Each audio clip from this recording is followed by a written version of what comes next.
There are two paths in front of us, or two directions we can pursue. Historically, the two paths are characterized often as right versus left. And in a broad and fundamental sense, I will accept that characterization. On a surface level or a day-to-day sense, I don't think that the right and left in politics are really an accurate picture of the battle that's being fought. And the battle that's being fought in the world, in politics, even those who call themselves right are fundamentally liberal. They're fundamentally left in the sense that they are pursuing the degradation of humanity, the degradation of themselves, and the degradation of the world.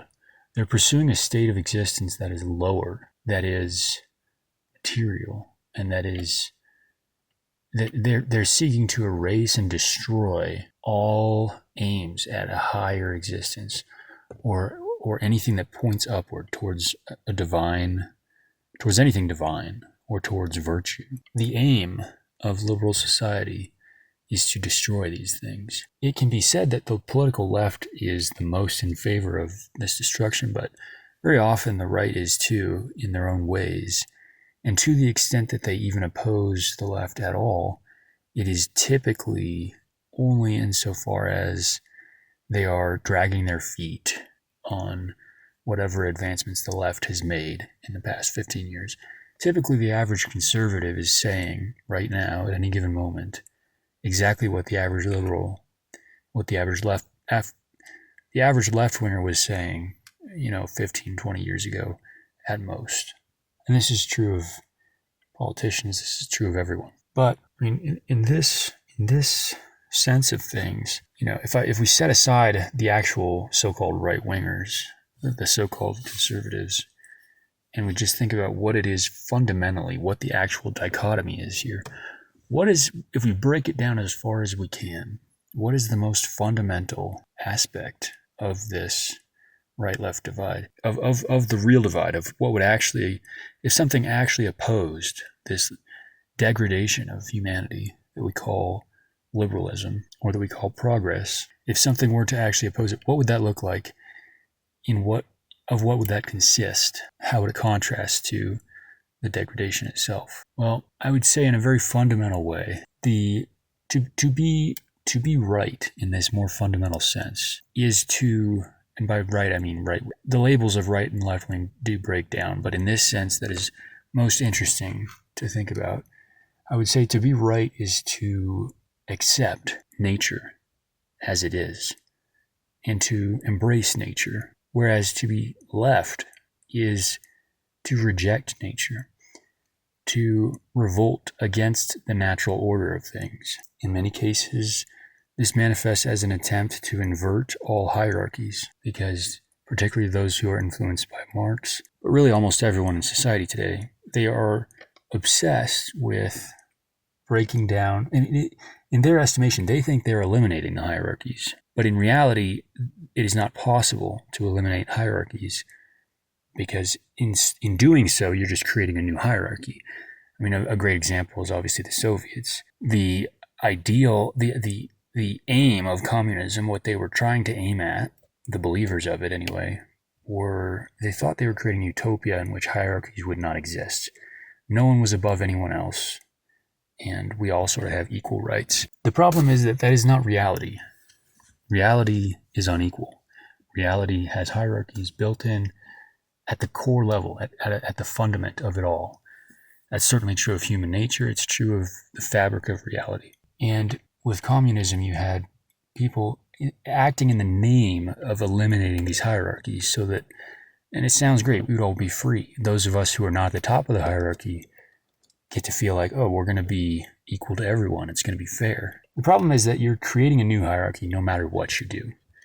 And literally, to exist at all, to act in the world at all, is to act on a hierarchy. When you are choosing to have a relationship with one person who you like and not with another person who you dislike, that is a hierarchy.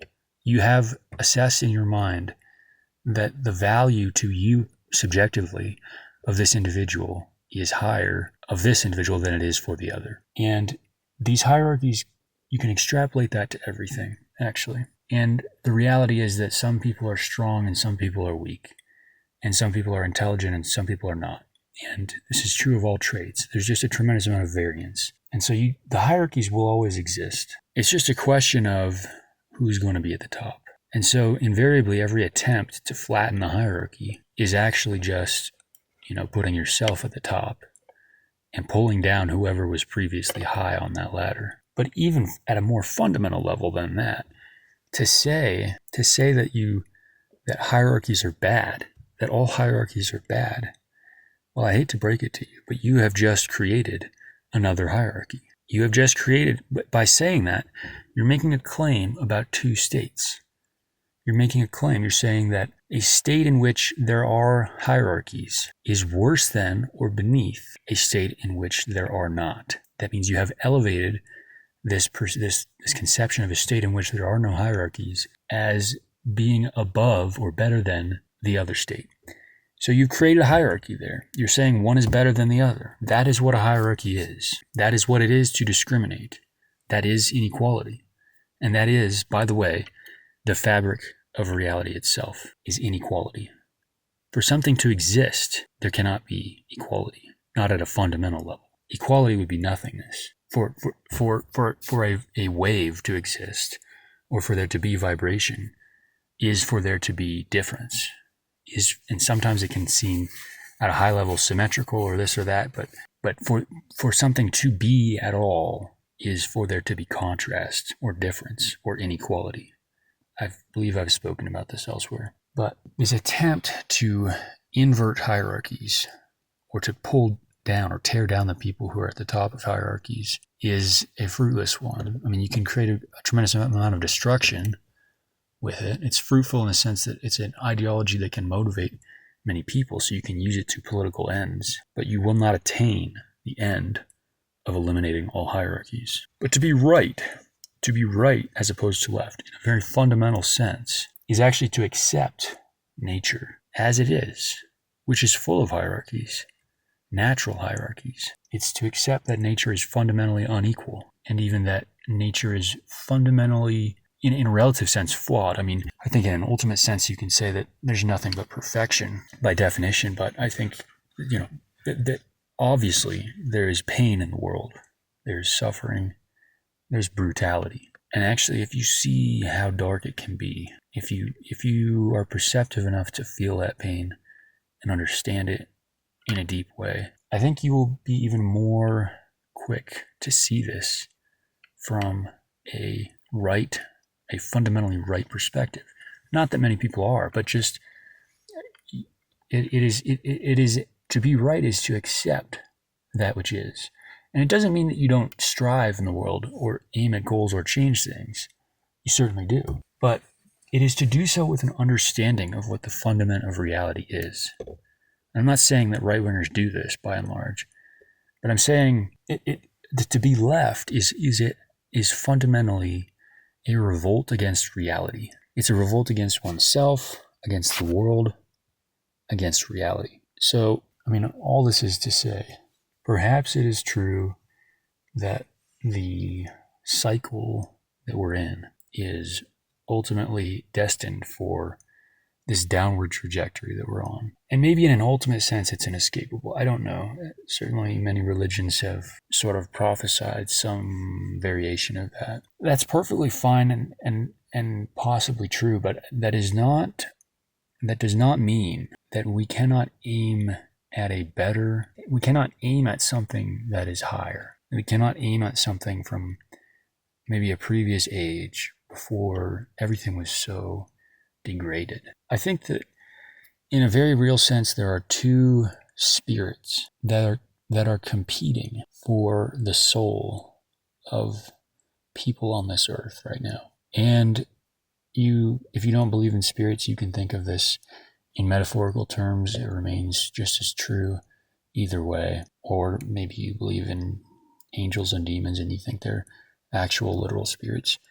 However you interpret it, I don't really care, but I think it is clear that there is a spirit of degradation that is dominant in the world today and growing in power. And it seeks not only to gain material power and control more of the world in material terms, but I think it also seeks to occupy more of our minds, to occupy more of our spirits, or to channel itself, to manifest itself in the world through us. There's another spirit on the other side, perhaps, that is the upward facing, the divine spirit that is aiming at something that looks like honor or heroism or virtue, truth. Truth may be the highest virtue. And it is a rapid, I mean, we're in a free fall. We're in a total avalanche mudslide of downward falling into this degraded, truly evil spirit that is really possessing the minds of people in the West. And I say the West, but it's really everything that we do in the West. It doesn't take long to spread elsewhere for the most part.